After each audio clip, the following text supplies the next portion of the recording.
국내외 경제 이슈를 알기 쉽게 쏙쏙 배워보는 시간입니다. 금요일의 남자 홍기빈 글로벌 정치경제연구소장과 함께합니다. 어서 오십시오. 네, 안녕하세요. 예, 오늘은 가슴 아픈 신용카드 얘기부터 좀 해보겠습니다. 네.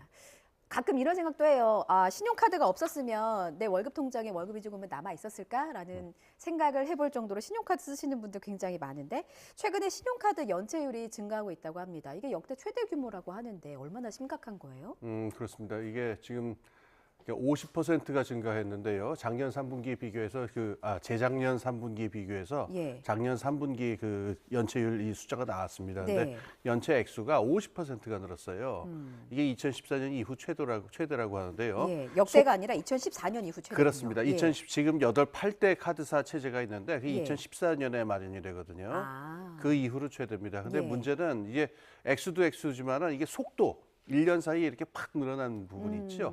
이게 문제가 되고 있습니다. 가속도가 문제가 되고 있군요. 예. 카드 대출도 있잖아요. 예. 카드 사용뿐만이 아니라 이제 그 카드 통장의 론. 영원을 그렇죠. 넘어서 마이너스인 경우에는 대출을 카드론을 사용하잖아요. 예. 카드론도 늘고 있고 연체율도 늘고 있고 리볼빙이라고 해서 사용 대금의 일부만 결제하고 나머지는 이제 2월에서 갚는 형태가 있는데 이 리볼빙 잔액도 커지고 있다고 합니다. 예. 그러면 이거 다 금리가 높은 것들이잖아요. 그렇습니다. 보통 신용이 낮은 분들이 마지막까지 버티다가 쓰는 것들이어서 이것도 예. 좀 심각할 것 같습니다. 그렇습니다. 지금 이제 카드론만 하더라도 이자가 굉장히 높죠. 예. 근데 카드론 연체율이 지금 2%, 2.28% 이렇게 지금 나왔거든요. 예. 이거 굉장히 높은 연체율이죠. 그러니까는 저희 긴장을 풀 수가 없고요. 예. 그다음에 두 가지가 더 있습니다. 하나는 대환 대출이라고 하는 게 있고, 예. 그다음에 지금 말씀하신 리볼빙 그 문제가 있어요. 네. 리볼빙은 그 사용하시는 분들이 많은데 한 달에 이 결제액이 너무 크게 몰려 있을 경우에 좀 뒤로 좀 돌리고 해서 하는 건데요. 네. 요거는 리볼빙을 하는 과정에서 금리가 올라갑니다. 그러니까 이것도 이렇게 유리하기만 한 저 상황은 아닌데 예. 이것도 지금 연체 액수가 크게 늘어나고 있습니다. 리볼빙 부분도요. 네. 그다음에 하나 대환 대출. 이거는 카드론을 제대로 갚지 못한 분들한테 카드사에서 이제 이 재조정을 해주는 거예요. 다시 또 대출을 해줘가지고 좀 장기적으로 갚을 수 있도록 해주는 건데 이 부분에서 또 금리가 올라갑니다.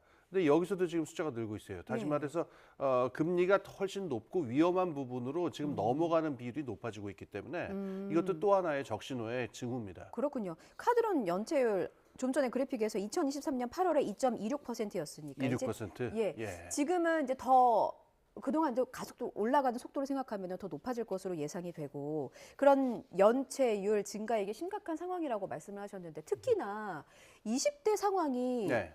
문제로 좀 꼽히는 것 같아요. 20대 예. 리볼빙 잔액, 카드론 연체액도 크게 증가하는데 예. 빚이 너무 많으니까 이거 채무조정 신청한 20대도 또 많이 늘었다고 합니다. 그렇습니다. 예. 지금 그 청년 부채에서 특히 최근에 아주 눈여겨볼 만하게 나타난 현상이 예. 그전에는 이 생활자금으로 빌리는 경우가 많은데 이번에는 이제 이른바 뭐 영끌이라든가 또는 주식 투자도 이렇게 연결이 돼요. 예. 그러니까 여기서 그 두 가지 문제가 있는데 하나는 청년층이 굉장히 위험도가 높은 이게 카드론 대출을 받아서 주식 투자를 한다는 거는 굉장히 위험한 종류의 투자에 해당하거든요.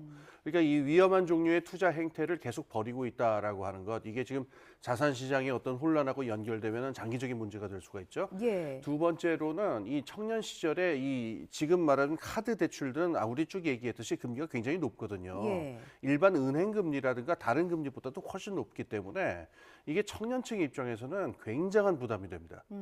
그래서 이 청년층이 한 4년, 5년을 갖다가 카드 빚을 갚는데 이렇게 보내다 보면요. 다른 일을 할 수가 없어서 어떤 학습이라든가 그다음에 노동 숙련이라든가 이런 부분들이 등한시돼서 나라 전체로 보자면 장기적으로 이 노동 숙련도에 저하를 가져오게 됩니다. 이게 두 번째 문제예요. 이런 문제들을 우리가 안고 있습니다. 단순히 20대만의 문제라고는 볼 수 없겠네요. 우리 전체의 문제라고 봐야 됩니다. 예, 사회 문제로 비화될 수 있는 아주 큰 폭탄 같은 예. 위험성을 안고 있는 상황이다라는 말씀을 해주셨고요. 이렇게 위험하다 보니까 일각에서는 이제 2003년에 있었던 카드 대란 사태가 재현되는 거 아니냐라는 네. 우려를 하는 분들도 있으세요. 일단 2003년에 카드 대란이라는 게 구체적으로 어떤 그거 거죠? 겪으신 분들이 있을 테니까 짧게 말씀드리면요. 예. 그 당시 이제 김대중 정권 말기였는데요. 이 경기 진작을 해야 되겠다, 경기를 살려야 되겠다 그래갖고 당시 카드론 그 한도액이 50만 원이었는데 이걸 풀어줬어요. 네. 그리고 카드를 정말 많이 발행을 했습니다. 그 결과 어떻게 되냐면은 신용불량자가 무려 250만 명이 나오고요. 그다음에 이게 제 상환이 안 되니까 연체가 계속되니까 카드사들이 망하기 시작했어요. 그 당시 왜 1,000만 명 카드라고 그래서 유명한 카드가 있었어, 카드사 있었어요. LG 카드라고. 예. 망했죠. 그래서 결국은 다른 데 인수되는 일도 벌어졌고. LG 카드가 업계 1위 당시에 카드 업계 그렇죠. 1위 아니었습니까? 그렇습니다. 네. 그 1,000만 명이 사용하는 카드에서 그래서 기억이 참- 생생한데요. 예. 다른 회사에 인수될 인수됐습니다. 정도로 예. 그때 당시에 카드 대란 사태가 우려될 정도로 지금 상황이 좀 심각하다라는 지적이 나오고 있는 거군요. 예, 지적이 나오고 있는데 저는 뭐 견해가 좀 다릅니다. 예. 지금 연체 잔액만 보게 되면은 그다음에 카드론 포함해서 예. 그때 2003년보다 그 절대 액수로만 보면은 상황이 더 안 좋은 건 맞아요. 그런데 지금 우리나라 전체 경제 사이즈 자체가 바뀐 면도 있고요. 하나가 더 있습니다. 예. 우리나라 그 8대 카드사의 대부분은요. 금융지주 회사에 들어가 있거든요. 네. 그래서 카드사 자체가 부실하고 위험해진다 하더라도 금융지주회사의 일원이기 때문에 그때 2003년 그 당시처럼 카드사를 갖다가 그냥 그 망하도록 내버려 두지는 않겠죠. 그러니까 그때하고는 좀 상황이 다르다 기억하실 필요가 있을 겁니다. 2003년만큼은 아니지만 그래도 위험한 상황이기는 하다라고 저는 좀 메시지를 얻었거든요. 예, 왜냐하면 지금 부동산 PF 우려가 얼마나 심각합니까? 근데 카드사도 여기서 좀 자유롭지는 않은 상황이거든요. 금융지주사가 있다고 하더라도 이게 이제 그 도미노처럼 한 곳에서 문제가 터지면 연쇄적으로 영향을 받지 않을까 하는 우려도 있긴 해서요. 그건 굉장히 중요한 부분입니다. 예. 그러니까 카드사의 지금 실적 영업 수익률을 갖다가 악화시키는 중요한 한 요인이 지금 연체율이 올라가는 것도 있죠. 계속 예. 대손 충당금 쌓아야 되니까. 근데 제가 아까 말씀드렸듯이 여기서 나타나는 것보다 지금 훨씬 더 중요하게 우리가 눈여겨봐야 될 게 저는 PF 문제라고 생각을 해요. 말씀하신 대로. 예. 여전사라고 합니다. 여신 전문 회사라고 하는데 카드사도 여기 들어가요. 어. 요 여전사 이 카드 회사 같은 데서의 그 부동산 PF의 특성은 뭐냐면은 좀 더 위험도가 높은 브릿지 론에 많이 몰려 있거든요. 예. 근데 그래서 지금처럼 부동산 PF가 지금 문제를 계속 보이고 있으면은 카드사는 그 수익률에 있어서 양쪽 다 문제를 안을 수 있기 때문에 네. 지금 요 부분보다 이 PF를 좀 주목해서 볼 필요가 있습니다. 그래서 여기에서 우리가 어떤 교훈을 얻는다면은 예. 사실은 카드사에 대한 걱정 부분보다도요. 예. 사람들이 연체하고 싶은 사람이 누가 있습니까? 그러게요. 그러니까 연체율이 올라가고 카드론이 늘어나고 리볼빙이 늘어난다는 얘기는요. 지금 물가 상승에 금리 상승에 등등해서 사람들의 지출 여력이 지금 급속하게 줄어들고 있다라고 하는 신호를 봐야 되거든요. 네. 그러니까 이거는 다른 어떤 거시적인 경제 지표에서 나오기 힘든 사람들의 상황을 읽어내는 지표다. 요 점에 좀 더 주목하는 게 중요하다고 생각합니다. 사실 저만 해도 이제 그 소비를 생각하면 가장 먼저 내 지갑에서 신용카드 뭐 한도가 얼마 남았지 뭐 이런 걸 좀 그렇죠. 생각하게 되니까 그러면 일단 예의주시해서 지켜볼 필요가 있는 상황이다. 예, 사람들의 지출 여력을 주목해서 볼 필요가 있습니다. 지출 여력을 주목해서. 그럼 대책을 세울 때도 이 부분 참고하면 되겠네요. 그렇죠. 예, 알겠습니다. 일단 정부의 집중적인 모니터 대책이 좀 필요해 보이고요. 다음 주제로 넘어가서 CES 얘기를 좀 해볼게요. 저는 네. 미국 라스베이거스를 한 번도 가본 적은 없고 네. 이렇게 좀 뉴스를 통해서만 여행을 해보고 있습니다. CES 2024가 열리고 있는데 일단 네. CES라는 게 뭐 가전 전시회 이렇게 보면 예. 됩니까? 이제 가전제품 전시회인데요. 예. 요거를 주최하는 곳이 이제 CAT라고 하는 곳이에요.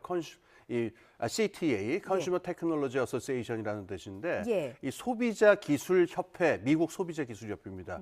1967년부터 이 가전 제품 CES를 쭉 이게 개최를 해왔는데 네. 그래서 지금은 전 세계적으로 가장 그 풍성하고 말하자면은 모든 사람들의 주목을 받는 중요한 행사가 돼 있습니다. 예, 그렇군요.